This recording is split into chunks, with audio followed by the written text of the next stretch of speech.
감사합니다. 아버지 하나님, 저희들을 찬양대로 부르시고 세우시고 영광의 찬양을 올립니다. 찬양을 통하여 크신 영광을 받으시옵소서. 찬양을 위하여서 수고하고 애쓰는 우리 단원들에게 신령한 하늘의 은혜를 베풀어 주시고 우리 온 교우들에게도 꼭 같은 은혜를 허락하여 주시옵소서. 이제 말씀을 듣습니다. 기록할 때 역사하였던 성령이 이 시간 우리 모두에게 함께하여 주시옵소서. 예수님 이름으로 기도 올리옵나이다. 아멘. 하나님 감사합니다. 오늘도 주일 예배를 드리는 은송아, 너는 하나님의 보석이다. 변함없이 주일 예배를 드리는 권사님은 하나님의 보석입니다. 2층도 보석입니다. 이 모든 것이 주님의 은혜입니다. 아멘. 이게 아니고 모든 것이 주님의 은혜입니다. 에스겔서가 제가 이렇게 보니까 뜻밖의 잘 본문을 접할 수가 없어요. 쉽게 접하는 구절이 에스겔 37장의 마른 뼈 환상 이거나 하고 그러는데, 이번 기회에 대충 그래도 개략적으로 하여튼 우리 창조교회를 다니면 찬송가도 1장에서 끝까지, 성경도 처음부터 끝까지 다 똑같은 하나님의 말씀이니까 골고루 저희가 먹기를 바래요. 우리의 육체의 양식도요, 편식이 문제거든요. 하나님의 말씀도 그렇습니다. 그래서 이번에 에스겔서를 나누는데요, 에스겔서를 그래도 전체적인 윤곽을 좀 알면은 좋겠다 싶어서 에스겔을 크게 세 부분으로 나누는데, 1장에서 24장까지는 유다에 대한 예언, 좀 더 정확하게는 심판 예언. 이스라엘 백성들이 말씀을 불순종했기 때문에 어떤 심판을 받는가, 이것이 1장에서 24장까지. 그리고 25장부터 32장까지는 이방의 심판. 하나님은요, 복을 주어도요, 꼭 이스라엘 백성에게 먼저 복을 주십니다. 그리고 심판을 해도 이스라엘 백성을 먼저 심판을 해요. 지혜로운 부모는요, 우리 집에 아이들이 친구하고 누구하고 싸웠다, 뭐가 그렇다 그러면 항상 내 아이를 먼저 교훈하고 훈계하지요. 꼭 그래야 됩니다. 그런데요, 지혜가 없는 부모들은 다 우리 아이는 잘못한 것이 없는데 다른 집 아이가 문제가 있다고 꼭 그렇게 얘기합니다. 하나님은 항상 이스라엘 백성을 먼저 복도 주시지만 교훈도 징계도 먼저 하십니다. 그래서 1장에서 24장까지는 유다 이스라엘 백성에 대한 심판 예언, 25장에서 32장까지는 이방에 대한 심판 예언, 그리고 마지막 33장에서 48장까지는 이스라엘의 축복에 대한 예언입니다. 이방에 대한 축복은 예언이 되어 있지 않는데 왜 그런가? 이스라엘이 복을 받으면 당연히 복을 받기 때문에 그렇다는 것. 그런데 예언서 가운데 구약에 예레미야서 52장까지 이 에스겔 48장까지 분량이 제일 많아요. 같은 시대의 사람들인데 예레미야는 예루살렘에 남아있는 사람들에게 예언을 했다면, 오늘 우리가 같이 보게 되는 에스겔은 어디에? 바벨론의 그발 강가, 거기에 가서 끌려간 사람들에 대한 예언을. 하나님은 이스라엘의 예루살렘에 남아있는 사람도 교훈을 주어서 하나님께로 돌아오게, 포로로 끌려간 사람들도 돌아오게 하고자 하는 것이 하나님의 마음입니다. 그 그발 강가에 있는 사람들에게 주시는 하나님의 말씀인데요, 특별히 1장에서 24장까지 유다의 예루살렘 이스라엘에 대한 심판을 얘기하는데, 이 심판에 대한 1장에서 24장까지도 크게 세 개로 구분할 수 있어요. 우리가 지난주까지 배웠던 1장에서 3장까지는 에스겔의 소명, 하나님이 우리를 불러요.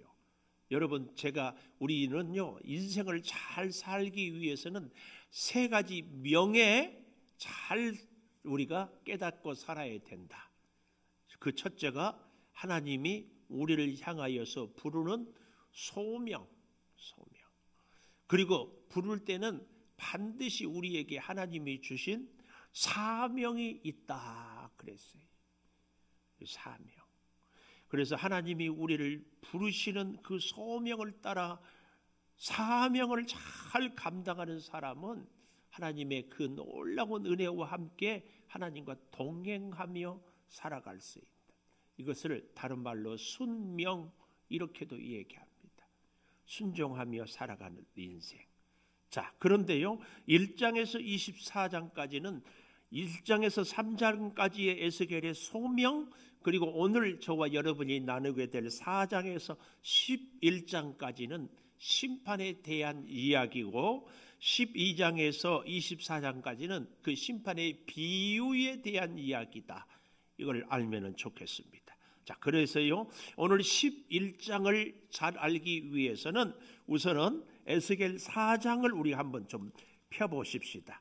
4장에 가보면 1절에 너 인자야 에스겔을 부르는데 토판을 가져다가, 이 말은 흙으로, 부드러운 흙으로 이렇게 그림을 그릴 수 있는 이런 것을 토판이라고 그래요. 가져다가 그것을 내 앞에 놓고 한 성읍 곧 예루살렘을 그 위에 그려라. 토판 위에 예루살렘을 그리고 그 성읍을 에워싸서 그것을 향하여 사다리를 세우고, 그것을 향하여 흙으로 언덕을 쌓고 토둔을 쌓고, 그것을 향하여 토둔을 향하여 진을 치고, 그것을 향하여 공성태를 둘러 세우고, 빙 둘러 돌총, 그때는 돌을 이렇게 쏠 수 있는 그런 것들을 다 세우라. 그러니까 쉽게 얘기하면 예루살렘 성을 그려놓고 사방으로 바벨론 군대가 쳐들어와서 전쟁하는 그런 그림을 그려라, 그 말씀이에요. 그리고 3절에 보면 철판을 가져다가 너와 성읍 사이에 두어 철벽을 삼고 성을 포위하는 것처럼 에워싸라. 철판으로 도저히 빠져나갈 수 없는 것, 이것이 이스라엘 족속에게 징조다. 이게 첫 번째. 그런가 하면은 4절 이하에 보십시오. 4절 이하의 8절까지는 들어 눕는 징조야. 여기 4절에 보면 너는 왼쪽으로 누워서 이스라엘 족속의 죄악을 짊어지되 눕는 날수대로. 그래서 5절에 보니까 390일을 왼쪽으로 누워 있어라. 또 6절에 보면 그 수가 차면 오른쪽으로 누워서 유다 족속의, 남쪽 유다 족속의 죄악을 담당해라. 그것은 40일, 하루가 1년이다. 여기에 대해서 390일, 40일 더하면 430 아닙니까? 이스라엘 백성이 애굽 땅에서 종살이 한 것이 430년이기도 하고요. 또한 이스라엘, 북쪽 이스라엘이 역사적으로 여로보암이라는 왕 이래로 망하기까지 못된 악을 행한 횟수가 대략 390년. 그리고 그 나라가 망한 이후로 남쪽 유다도 결국은 말씀대로 살지 못한 것이 40년. 이런 것을 상징하기도 한다.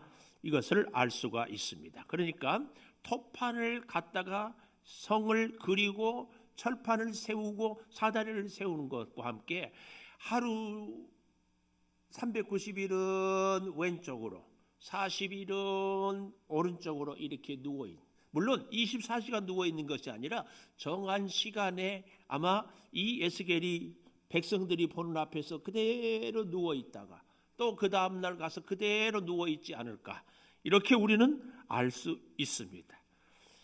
이것과 함께 또 4장 9절 이하에 보면은 밀, 보리, 콩, 팥, 조, 기리를 가져다가 한 그릇에 담아 떡을 만드는데 10절에 보십시오. 하루 20세겔. 이것은 하루 사람이 먹을 식량의 3분의 1밖에 되지 않아요. 또 물도 11절 6분의 1 흰식 되어서 때를 따라 마시라. 너는 그것을 보리떡처럼 만들어 먹되 그들의 목전에서 인분불을 피워 구울지니라. 사람의 이 변을 가지고 그것을 구워서 먹어라. 이렇게 처참한, 그래서 더럽힌 일이 없다. 14절에 보십시오.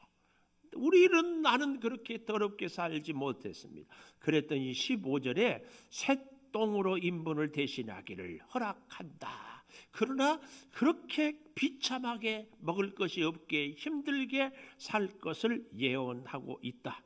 그리고 17절 마지막에 보면은 피차에 두려워하여 떨며 그 죄악 중에서 쇠폐하리라. 이 말은 메말라 버릴 것이다. 그 예언을 하고요. 이 예언을 한 번으로 끝내는 것이 아니라 또 얘기합니다. 5장에 보면은 너 인자야. 그러면서 날카로운 칼을 가져다가 삭도로 삼아 머리털과 수염을 깎아서 저울로 달아 나누어서 에워싸는 날이 차거든 터럭 3분의 1은 성읍 안에 불사르고 3분의 1은 성읍 사방에 칼로 치고 3분의 1은 바람에 흩트리라. 이렇게 해서 흔적도 없이 다 망할 것을 가르치고 있습니다. 특별히 이스라엘 백성들이 레위기 21장 5절에 보면은 제사장을 중심으로 수염을 깎거나 머리를 깎는 것은 아주 수치스러운 일이었습니다. 그런데 그런 일들을 하라는 것을 이야기하고 있습니다. 이런 모든 것들은 한마디로요, 뭘 얘기합니까? 이스라엘 백성들에게 하나님의 징계, 하나님의 심판을 가르치기 위한 행동이다. 이것을 보여줍니다. 6장에도 가보십시오. 6장에 가보면은 또 2절에 인자야 너는 이스라엘 산을 향하여 예언하기를 주 여호와의 말씀을 들으라 하면서 3절 마지막에 너희 산당을 다 멸할 것이다. 6장 4절 제단들이 황폐하고 분향 제단들이 깨트려지고 죽임을 당하여 우상 앞에 엎드러지게 할 것이라. 이스라엘 자손의 시체를 그 우상 앞에 두며 너희 해골을 너희 제단 사방에 흩으리라. 내가 너희가 거주하는 모든 성읍이 다 사막이 되게 하여 산당을 황폐하게 할 것이다. 이런 끔찍한 일을 이야기하고 있습니다. 왜 이런 일들을 행합니까? 딱 하나예요. 6장 7절 마지막에 보면은 엎드러지게 하여 내가 여호와인 줄을 너희가 알게 하리라. 요 말씀입니다. 여호와인 줄을 알게 하리라. 우리가요 이 땅을 지혜롭게 그리고 복되게 그리고 형통하게 사는데 비결이 하나 있는데 그 비결의 시작과 끝이 무엇이냐? 여호와를 여호와로 아는 것입니다. 여러분 펜이 있으면 좀 밑줄을 그었으면 좋겠어요. 6장 7절에 내가 여호와인 줄을 너희가 알게 하려 함이라 그랬죠. 또 6장 10절에 그때에야, 그때는 언제예요? 정말 하나님의 무서운 심판을 당할 그때에야 그들이 나를 여호와인 줄 알리라. 또 13절 마지막에도 내가 여호와인 줄을 알리라. 14절 마지막에도 내가 여호와인 줄 그들이 알리라. 근데 잘 보면 언제 여호와인 줄을 알아요? 하나님이 심판하고 하나님이 징계하고 진노할 때에 하나님이 이런 분이셨구나. 하나님이 우리를 복주시고 우리를 다스리고 하나님이 우리를 역사해 주셨구나. 이것을 언제 안다고요? 심판당해 봐야. 정말 기가 막힌 것은요,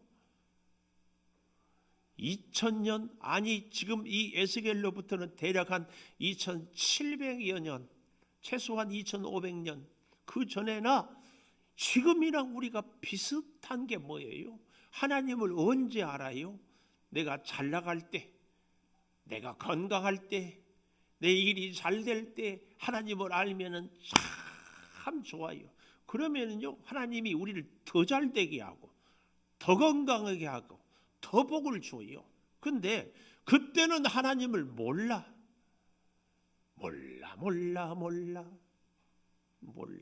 그리고 언제 알아요? 내가 건강하다 병들 때, 내가 사업하다가 부도 맞을 때, 내가 사람들에게 사기를 당할 때, 내가 고난과 어려운 시련을 겪을 때에 이 방법 해보고 저 방법 해보고 이렇게 해보고 저렇게 해봐도 안 될 때에 인생이 내 마음대로 안 되구나. 그제서야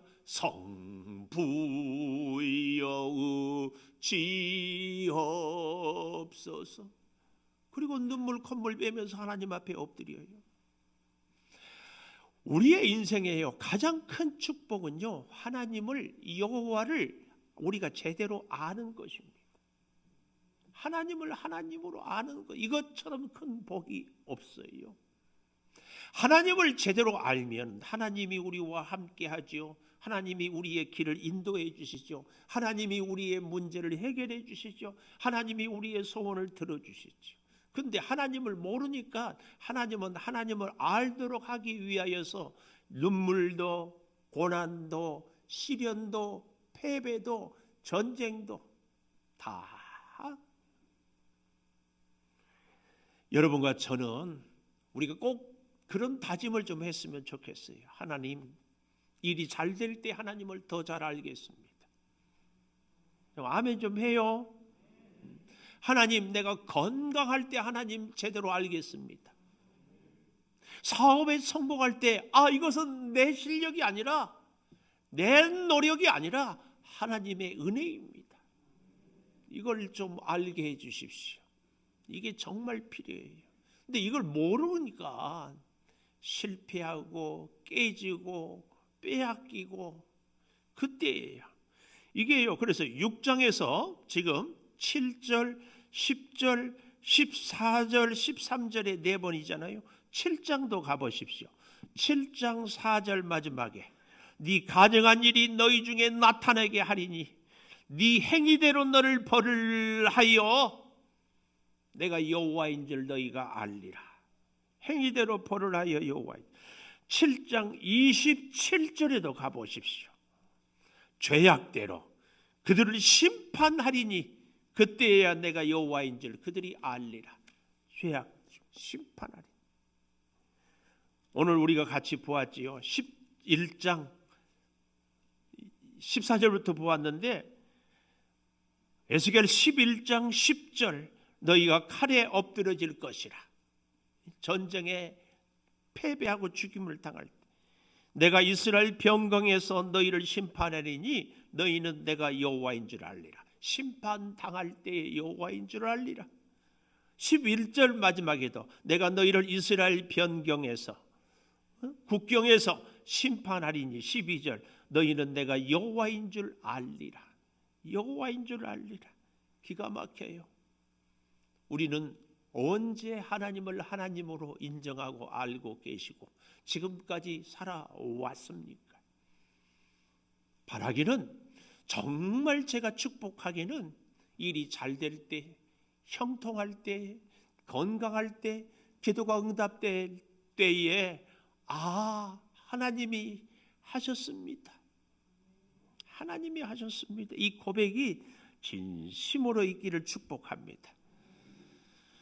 오늘 본문을 좀 같이 좀 보겠습니다. 14절에요. 여호와의 말씀이 내게 임하여 이르시되 인자야 예루살렘 주민이 내 형제 곧 내 형제와 친척과 온 이스라엘 족속을 향하여 이르기를 너희는 여호와에게서 멀리 떠나라. 이 땅은 우리에게 주어 기업이 되게 하신 것이라 하였나니. 이게 무슨 얘기인가 하면은요, 지금 에스겔은 바벨론의 포로로 끌려가서 그발 강가에서 환상을 보고 지금 예언을 하는데 하나님이 보여주는데 예루살렘에 남아있는 이스라엘 백성들이 하는 얘기가요, 바벨론 포로로 끌려간 너희들은 너희들의 죄값으로 하나님이 너희를 사랑 안에서 바벨론 포로로 끌려갔다.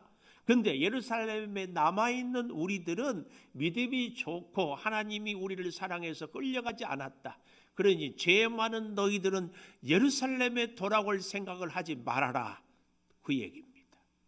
우리로 이 시대에 적용해 보면 제1동포, 제2교포, 혹은 중국의 조선족, 러시아의 고려인들이 다 이렇게 가 있는데 우리 대한민국에 남아있는 우리들이 저 사람들을 향하여서 너희들은 죄가 많아서 거기 갔으니까, 너희들은 살기 좋은데 나서 우리 나라를 버리고 갔으니까 너희들은 다시 우리나라에 오지 말아라, 그 얘기를 하고 있다, 그 말씀입니다. 그래서 16절, 그런즉 너는 말하기를 주 여호와의 말씀에 내가 비록 그들을 멀리 이방인 가운데로 쫓아내어 여러 나라에 흩었으나 그들이 도달한 나라들에서 내가 잠깐 그들에게 성소가 되리라. 하나님이 성소가 되겠다, 하나님이 성전이 되겠다, 그 말씀이에요. 왜요? 이 예루살렘에 남아있는 사람들이 우리는 성전을 떠나지 않았다, 우리는 하나님의 말씀, 약속의 땅 여기를 떠나지 않았다, 이걸 자꾸 강조하면서 자기들만 믿음이 좋다고 하나님의 사랑을 받는다고 얘기를 하기에 하나님께서 친히 성소가 되어 주겠다. 특별히 여기 우리가 오해하면 안 됩니다. 이 잠깐 그들에게 성소가 되리라, 이 말은 포로로 있는 시절이 결코 길지 않을 것이다, 그래서 다시 회복을 주실 것이다, 이것을 가르치고자 잠깐 성소가 되겠다, 그 얘기를 주고 있습니다. 그리고요 17절 보십시오. 너는 또 말하기를 주 여호와의 말씀에 내가 너희를 만민 가운데에서 다시 다 모으겠다, 예루살렘으로 모으겠다. 그리고 이스라엘 땅을 너희에게 주리라, 예루살렘에 다시 돌아와서 살게 하리라 하셨다 하라. 하나님의 약속입니다. 그런데요 그들이 그리로 가서 그 가운데의 모든 미운 물건, 모든 가증한 것을 제거하여 버릴지라. 무슨 말이에요? 우상을 섬기는 것들 다 버릴지라. 내가 그들에게 한 마음, 이 말은 흔들리지 않는 믿음의 마음. 좀 더 정확하게는 그 다음 보십시오. 그 속에 새 영, 성령을 주며 그 몸에서 돌 같은 마음을 제거하고 살처럼 부드러운 마음을 주어. 부드러운 마음을 주어. 중요한 거예요. 여러분, 우리가 농사를 지어보면 알지만 옥토는 비가 오면 다 그 비를 촉촉하게 땅에다 다 머금어요. 다 받아들여요. 그러나 황폐한 땅은 어때요? 비가 오면 딱딱하기 때문에 다 흘러가 버려요. 우리의 마음이요, 하나님의 말씀을 잘 받아들이는 이 마음은 부드러운 마음이에요. 여러분, 우리가요 이 세상을 살 때 정말 필요한 것이 지혜거든요. 지혜는 지식과 달라서, 지식은 무언가를 깨닫고 그래서 머리로만 생각하는 것이 지식이라면, 지혜는 그 깨달음을 내 삶에 적용하고 실천하고 살아갈 수 있는 것은 지혜예요, 지혜. 그래서요 우리가 그런 얘기 하잖아요. 대로 배워서 말로 써먹는다. 반대인 경우, 가만히로 배워서 대로 써먹는다. 뭐해? 지혜가 있는 사람은 배움이 비록 짧아도 아주 지혜롭게 살아가는 사람이 있다, 그 말입니다. 하나님의 지혜. 우리가 다 세상의 이치는 부족하고 여러 가지 인간적인 지혜는 부족해도 진짜 필요한 지혜는 하나님의 지혜입니다. 왜요? 우리 사람들은요 무슨 일이 어떻게 일어날지 알 수 없어요. 이 일의 원인이 어디에 있는지 알 수 없어요. 요즘 우리나라가 참, 여러분 우리 같이 기도해야 되는데, 러시아와 우크라이나가 전쟁을 하잖아요. 그 전쟁 때문에 우리나라의 물가가 자꾸 올라가고 있어요. 이 우크라이나가 세계 손가락 꼽히는 곡창지대인데 밀을 파종하고 농사를 해야 할 때 전쟁이 일어나. 그래서 심지어 뉴스를 보니까 우크라이나 농부들이 방탄복을 입고 농사를 한대요. 왜요? 러시아 사람들이, 군인들이 농사를 못 짓게 총으로 쏘고. 그래서 곡물값이 올라가요. 거기다가요 요즘에 자꾸 이 우리나라가 지금 이 석유값, 이 기름값을 좀 낮추기 위해서 세금을 많이 감해 주는데도 어려운 것이 여러 이 세계 경제에 기름, 석유가 충분히 생산을 해야 되는데 그렇지 못하는 거예요. 거기다가 심지어 우리가 다 그냥 서민 음식이라고 하는 명태값도 다 올라가요. 우리의 생각으로는 저 먼 나라 같았는데 그 일이 우리의 실제 삶에, 여러분, 이건 비단 아주 지극히 작은 예에 불과합니다. 우리 인생에요, 정말로 뜻하지 않은 일들이 뜻하지 않은 순간에 일어납니다. 이런 일들을 우리가 다 알 수 있습니까? 전혀 예측도 못합니다. 우리가 다 겪고 지내왔지만 코로나 사건이 생길 줄을 누가 상상이나 했습니까? 앞으로도요, 우리 인생은 이런 일들이 언제 어떻게 누구를 통해서 일어날지 아무도 모릅니다. 하나님의 지혜는 우리 칠흑 같은 인생의 등불이 쫙 되어줘요. 하나님의 그 지혜는요, 우리가 알 수 없는 문제들을 해결할 수 있는 열쇠가 되어 주어요. 하나님의 지혜는 우리가 힘들 때 우리에게 천군 만마보다 더 귀한 힘이 되어 주는 것이 하나님의 지혜입니다. 그런데 그 하나님의 지혜를 얻는 비결이 딱 하나 있어요. 유일무이한 비결입니다. 그게 뭐예요? 하나님의 말씀을 들어야, 하나님의 말씀을 들어야 그 지혜를 갖게 돼요. 하나님의 말씀을 들을 때는 무슨 문제가 생길지, 무슨 위험이 닥쳐올지, 무슨 고난이 생길지 전혀 몰라요. 그런데 하나님의 말씀을 듣고 있으면은 그 문제마다, 위기 때마다, 고난 때마다 하나님께서 말씀을 통하여 지혜를 주시고 해결할 수 있게 주십니다. 이것이 하나님의 지혜예요. 그래서요, 하나님의 지혜는 어떻게 해야 된다고요? 잘 들어야 돼요. 잘 들어야 돼요. 하나님의 말씀을 잘 듣는 것이 정말 중요합니다. 너무 재밌는 것은요, 우리 사람들은요, 여기 서 있는 저나 여러분이나 말씀을 들을 때에 말씀의 그 본래의 의미를 잘 들어야 되는데 듣고 싶은 대로 듣는 경우가 있어요. 또 내가 무언가에 관심이나 혹은 선입관이 있으면 거기에 섞어서 듣는 경우가 있어요. 그럴 때에 우리는 오해하게 되는 거죠. 그래서요, 우리는 진짜 기도해야 됩니다. 하나님, 하나님의 지혜를 사모합니다. 기도해야 돼요. 인생에 어떤 문제가 닥쳐올지 모르기 때문에. 그런데 그 지혜를 얻기 위하여서 뭐가 필요하다고요? 말씀을 들어야 돼요. 근데 여러분 잊지 마십시오. 말씀을 오해하지 않고 내 생각대로 듣지 않고 하나님의 말씀을 말씀으로 받아들일 수 있는 것, 이 마음이 지혜입니다. 그 마음이 오늘 여기 말씀에 부드러운 마음을 준다. 19절에 잘 보십시오. 그들에게 한 마음, 그 속에 새 영을 주어서 그 몸에서 돌 같은 마음을 제거해 버려요. 그리고 살처럼 부드러운 마음을 주는데 그 부드러운 마음이 뭔가? 20절, 내 율례를 따르며 내 규례를 지켜 행하게 하리니 그들은 내 백성이 되고 나는 그들의 하나님이 되리라. 할렐루야.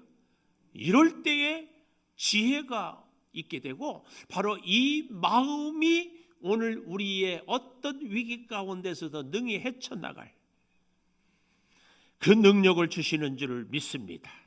여러분, 그런데요, 우리가 이 지혜를, 이 능력을 잘 알 수 있는 비결이 제가 지금까지 쭉 말씀했던 여호와인 줄을 알리라, 이 말씀입니다. 여호와를 알아야 돼요. 안다는 이 말은요, 마태복음에나 예수님이 태어날 때에 마리아에게 성령이 말씀하시니까 마리아가 그러잖아요. 나는 사내를 알지 못하니 어찌 이런 일이 있겠습니까? 그럴 때에 이 알지 못한다, 안다 할 때 그 말이에요. 야다라는 말이에요. 이 말은 단순히 지식적으로 그냥 관점적으로 혹은 눈으로 보는 정도의 아는 것이 아니라 실제로 체험하고 구체적으로 인격적으로 살아가는 이런 모습입니다. 오늘 우리는 여호와인 줄 알리라. 내 고난의 시절에, 내가 질병으로 힘들어하는 시절에, 그뿐만 아니라 내가 문제가 해결이 되고 은혜가 넘치고 기도가 응답이 되고 범사가 형통할 때에 기쁨과 슬픔, 아픔과 평안, 모든 인생의 우여곡절을 통하여서 일마다 때마다 하나님을 쫙 경험하는 거예요. 이게 여호와를 알리라 이 말씀입니다. 오늘 사랑하는 여러분, 우리 새 영, 새 마음, 오늘 설교 제목을 그렇게 가져봅니다. 우리에게 새 마음, 새 영, 성령에 충만한 그 마음, 날마다 새롭게 보라 이전 것은 지나갔으니 새 것이 되어 또 다른 그 놀라운 은혜, 무엇입니까? 여호와인 줄을 알리라. 여호와인 줄을 알리라. 사랑하는 여러분, 우리 인생에 진심으로 원하는 것 하나 있다면 하나님을 온전히 아는 것, 하나님을 제대로 아는 것, 이것인 줄을 믿습니다. 우리 인생에 참으로 어려운 일들이 굉장히 많은데요,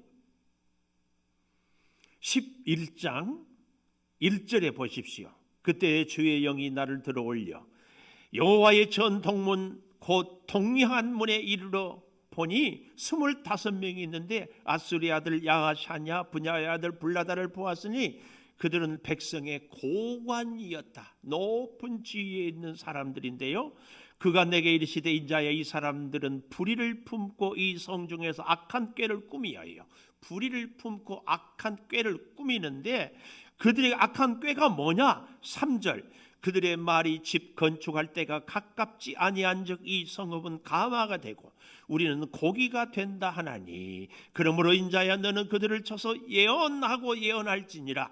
여러분, 우리가 그냥 이 말씀을 쉽게 생각하면은 가마가 되고 또 고기가 된다, 부정적인 의미 같은데요, 이 사람들이 하는 얘기는요, 불의를 품고 하는 얘기는 뭐냐면은 하나님의 주신 말씀이 아니라 자기 생각을 얘기하는 거예요.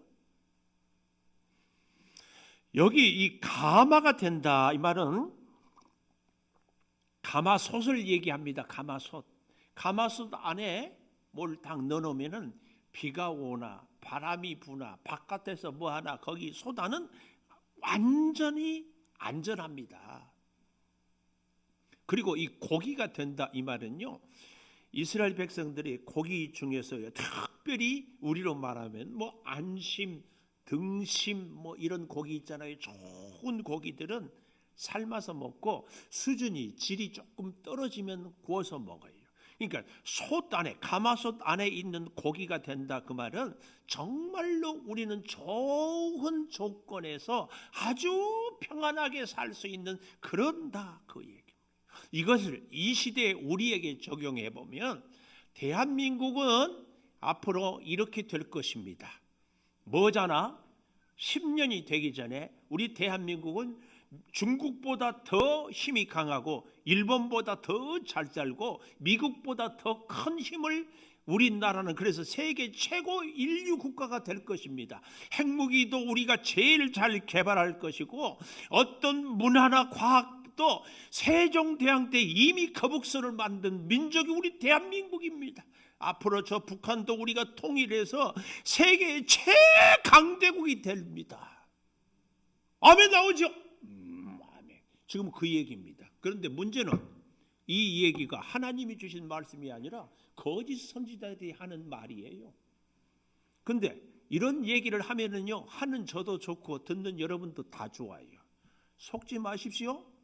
이런 게 불이에요. 하나님의 뜻이 아닌 것이 불이에요. 듣기 좋은 말, 기분 좋은 말에 속지 마십시오. 사탄은 그렇게 속입니다. 하나님의 말씀이 아닌 것은 아니에요. 속아서 안 돼요. 속지 맙시다. 악을 꾸며요. 우리 같은 시대에 했던 예레미야 28장을 한번 찾아보십시오. 바로 에스겔 앞이 예레미야예요. 예레미야 28장 1절.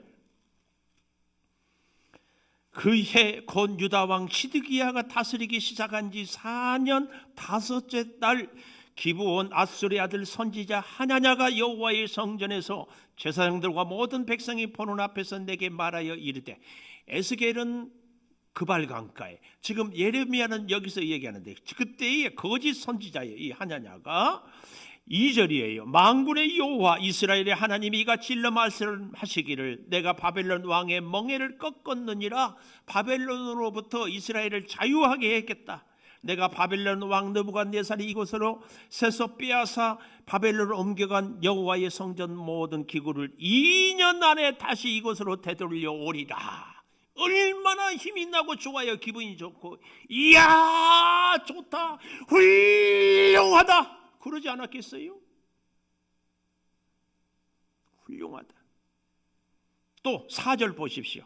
내가 또 유다의 왕 여호야김의 아들 여고냐와 바벨론으로 간 유다 모든 포로를 다시 이곳으로 돌아오게 하리니 이는 내가 바벨론 왕의 멍에를 꺾을 것임이라 여호와의 말씀이니라 하니라. 너무 기가 막히니까 6절, 28장 6절 예레미야가 말하니라. 아멘. 여호와는 이같이 하옵소서. 여호와께서 네가 예언한 말대로 이루사 여호와의 성전 기구 모든 포로를 바벨론에서 이곳으로 되돌려 오시기를 원하노라. 다 원하지요. 그러나 7절, 너는 내가 내 귀와 모든 백성의 귀에 이르는 이 말을 잘 들으라. 잘 들어. 나와 너 이전의 선지자들이 예로부터 많은 땅 큰 나라들에 대하여 전쟁과 재앙과 전염병을 예언하였느니라. 평화를 예언하는 선지자는 그 예언자의 말이 응한 후에야 그가 진실로 여호와께서 보내신 선지자로 인정받게 되리라. 인정받게 되리라. 결국은요 어떻게 돼요? 28장 17절 마지막에 보십시오. 선지자 하냐냐가 그해 7째 달에 죽었더라. 말이 문제가 아니에요. 우리는 이런 거짓 선지자들, 잘못된 말씀들에 속아 넘어가서는 안 돼요. 지혜 있는 사람은요, 참 지혜는요, 그래서 하나님의 말씀을 들어야 돼요. 하나님의 말씀. 아프고 포로로 끌려가고 뜻대로 되지 않아요. 싫지요. 부담스럽지요. 피하고 싶지요. 근데 그게 하나님의 말씀이에요. 그러면 우리는 울며라도 그 길을 가는 거예요. 예레미야 29장 5절에 보십시오. 29장 5절. 너희는 집을 짓고 거기에 살며 텃밭을 만들고 열매를 먹으라. 아내를 맞이하여 자녀를 낳으며 너희 아들이 아내를 맞이하며 너희 딸이 남편을 맞아 그들로 자녀를 낳게 하여 너희가 거기서 번성하고 줄어들지 아니하게 하라. 7절. 너희는 내가 사로잡혀 가게 한 그 성읍의 평안을 구하고 그를 위하여 여호와께 기도하라. 이는 그 성읍이 평안함으로 너희도 평안할 것입니다. 이게 무슨 얘기냐면은 바벨론에 끌려갔는데 자꾸 거짓 선지자들이 금방 돌아온다. 근데 아니야. 하나님은 70년 찰 때까지 바벨론에서 결혼하고 애를 낳고 그 성읍이 잘 되기를 위해서 기도해. 그래서 하나님의 때가 되면 돌아오게 할 것이다. 29장 10절 보십시오. 29장 10절. 여호와께서 이와 같이 말씀하시니라. 바벨론에서 70년이 차면 내가 너희를 돌보고 나의 선한 말을 너희에게 성취하여 너희를 이곳으로 돌아오게 하리라. 밑줄 좀 그었으면 좋겠어요. 11절. 여호와의 말씀이니라. 너희를, 여기서부터 너희를 향한 나의 생각을 내가 아나니 평안이요 재앙이 아니다. 너희에게 미래와 희망을 주는 것이니라. 너희가 내게 부르짖으며 내게 와서 기도하면 내가 너희들의 기도를 들을 것이요 너희가 온 마음으로 나를 구하면 나를 찾을 것이요 나를 만나리라. 이것은 여호와의 말씀이니라. 여호와의 말씀이니라. 여러분 속지 마세요. 나한테 듣기 좋은 말 해준다고 좋은 목사, 좋은 사람 절대로 아니에요. 하나님의 말씀을 바로 듣고 하나님의 말씀을 바로 들을 수 있게 해줘야 돼. 듣고 싶은 말 듣는 것 문제예요. 제가 극단적인 예를 가끔 들잖아요. 병원에 갔는데 속에는 정말 암세포가 꽉 차 있는데 센 진통제 주며 시원한 파스 발라주면서 걱정하지 말라고, 평안히 가라고, 이 약 먹으면 낫는다고. 이게 말이 됩니까? 사랑하는 여러분, 고관이요 악한 꾀를 꾸미는 자들이 하는 이야기입니다. 여호와께서 우리를 어떻게 인도하실지 정말 하나님의 말씀을 있는 그대로 잘 들을 수 있는 저와 여러분이 되어서요, 주의 지혜를 덧입고 살 수 있기를 축복합니다.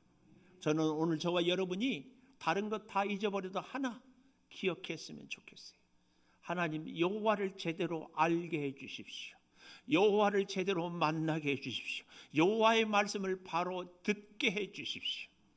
이것이 진짜 우리 인생의 참 지혜입니다. 지혜가 있으면은요, 그 하나님의 지혜는 인생이 아무리 우리 앞이 어렵고 어둡고 힘들어도 등불이 되어서 길을 열어주셔요. 주님의 지혜는 어떤 위험과 문제도 능히 극복할 수 있도록 해 주십니다. 이것이 우리 주님의 지혜입니다. 그런데 그 지혜를 얻기 위해서는 어때야 된다고요? 우리의 마음이 말씀을 받아들일 수 있는 부드러운 마음, 부드러운 마음. 다 잊어버려도 좋겠습니다. 좋습니다. 한 가지만 오늘 기억하십시다. 여호와인 줄을 알게 하여 주시옵소서. 하나님이 정말 누구인지 듣기 좋은 말 갖고는 안 됩니다. 듣고 싶은 말도 안 됩니다. 정말 오늘 나를 향하여서 내 문제가 무엇인지, 내가 어떻게 살아야 되는지, 내가 어떻게 하나님과 동행할지, 이걸 제대로 듣고 제대로 살고 제대로 하나님 앞에 서야지요. 하나님의 말씀은 너희를 향한 내 생각은 재앙이 아니라 화평이요 축복이. 그러나 지금은 바벨론의 포로로 얼마나 처절하고 힘듭니까? 그래도 하나님께서는 그렇게 해서 우리를 바꿉니다. 우리를 변화시킵니다. 여러분, 진짜 하나님의 음성이 제대로 들리면은요, 사람들이 별 얘기를 다 해도 그 사람들의 얘기가 들리지 않습니다. 이게 진짜 하나님의 사람입니다.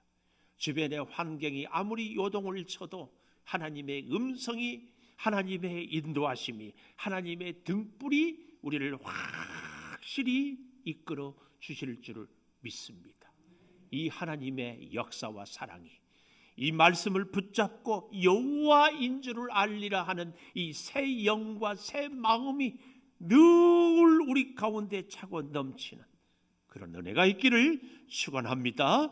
우리 찬송가 620장 같이 찬송하며 준비한 예물 드리겠습니다.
홍미영 집사님, 전병진 집사님, 이미숙 장로님, 최명하 권사님, 이경자 권사님, 박윤옥 집사님, 나경수 청년, 김현호 한영미 집사님, 최태영 이영순 집사님, 문상호 집사님, 유종준 집사님, 이옥주 권사님, 감사의 물 한정미 집사님, 이경자 권사님, 전병진 집사님, 이미숙 장로님, 김영년 집사님, 나향은 집사님, 하나님 건강할 때, 일이 형통할 때, 기도가 응답될 때 하나님을 잘 알 수 있기를 소망합니다. 이인숙 집사님, 최태영 이영순 집사님, 김준 전도사님, 김주은 사모님, 나순희 권사님, 자녀 소원해물 이선아 권사님, 이번 한 주도 지켜주심을 감사합니다. 이영정 권사님, 이창은 집사님, 김일두 홍미영 집사님, 김현선 집사님, 익명으로 범사감사 임용빈 집사님, 자녀 소원해물 최명하 권사님, 조선진 집사님 감사의 물 5월 오늘도 예배 드릴 수 있어서 감사합니다. 친정 언니 오빠 모두 주님 알게 하소서. 김미선 집사님, 김선우 청년, 김현호 한영미 집사님 감사의 물 최민영 권사님, 나향진 집사님, 선교의 물 김현호 한영미 집사님, 최명하 권사님, 비전의 물 김희안 어린이, 서강희 어린이 익명으로 드렸습니다. 기도하겠습니다. 하나님, 새 영을, 새 마음을 허락하여 주시니 감사합니다. 살처럼 부드러운 마음을 주셔서 주의 말씀을 왜곡하거나 내 생각대로나 기분에 따라서 듣지 않고 있는 그대로 잘 받게 하여 주시옵소서. 아버지 하나님, 그리하여서 주의 말씀이 문제를 해결하는 열쇠가 되게 하여 주시고 어둠을 밝히는 등불이 되게 하여 주시고 삶의 고난을 이길 수 있는 힘이 되게 하여 주시옵소서. 뜻하지 않은 일들이 수없이 우리에게 닥쳐올 때마다 우리 인생의 모든 문제를 해결하는 마스터키 하나님의 말씀을 잘 새기며 말씀을 통한 지혜, 말씀을 통한 능력, 말씀을 통한 역사를 온전히 이루어 가게 하여 주시옵소서. 아버지 하나님, 오직 하나님 여호와인 줄을 알기를 소망합니다. 지식으로만, 생각으로만 아는 것이 아니라 삶으로, 체험으로, 실질적이고 구체적으로 기쁠 때도 슬플 때도 좋을 때도 힘들 때도 혼자 있을 때도 함께 할 때에도 다 하나님과 함께하며 깨닫고 알게 하여 주셔서 특별히 주의 은혜로 형통한 삶을 살게 하여 주시옵소서. 범사에 감사하고 여러 모양으로 감사하는 손길들의 예물이 있습니다. 받아주시되 특별히 하나님께로부터 모든 것이 왔음을 고백하는 주여 이 11조 예물을 받으셔서 우리의 능력, 우리의 노력의 대가가 아니라 하나님의 은혜임을 고백하는 저들의 손길을 붙들어 주셔서 손대어 하는 일이 하나님의 지혜가, 손대어 일할 때마다 하나님이 누구인지를 분명히 알 수 있게 하여 주셔서 더욱 차고 넘치는 은혜가 가득하게 하여 주시옵소서. 아버지, 사랑하는 식구들을 하나님 알기를 소망합니다. 한 주간도 지켜주심을 감사합니다. 형통할 때 하나님을 더욱 잘 알게 하여 주시옵소서. 아버지 하나님, 선교를 위하여서 비전을 품었고 1000번째 소원을 담아 싸우니 사랑하는 성도들이 하나님을 하나님으로 잘 알며 범사의 일이 잘 될 때에 더욱 주께 가까이 오는 신령한 기쁨을 맛보게 하여 주시옵소서. 지금은 우리 주 예수 그리스도의 은혜와 아버지 하나님의 무한하신 사랑과 성령의 감동하심이 영원토록 함께 하시옵기를 간절히 축원하옵나이다. 아멘.